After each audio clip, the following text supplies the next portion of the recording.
Jeigu matom tai, kas mūsų burbulė yra.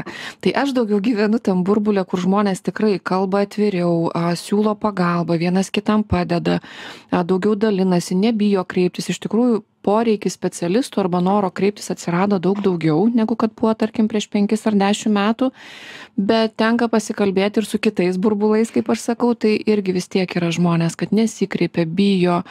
Yra va tas įsitikinimas, kaip jūs minėjot, kad jeigu aš pasikalbėsiu su kažkuo, tai kažkas pagalvos, kad aš bloga mama arba tėtis, kad negaliu apie tai kalbėtis.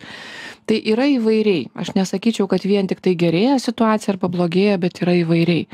Tik tai mano pačios, aišku, rekomendacija būtų vis tiek, aš pati matau irgi praėjau nemažą kelią kaip kliento pozicijoje, tai man visgi padeda pasikalbėjimas. Aš irgi buvau iš tų žmonių, kur užsidarydavau, aš išsispręsiu problemas pati, bet kai aš žiūriu dabar atgal, taip ir išsispręsdavau, bet jėgų ir energijos ir resursų reikėdavo daug daugiau.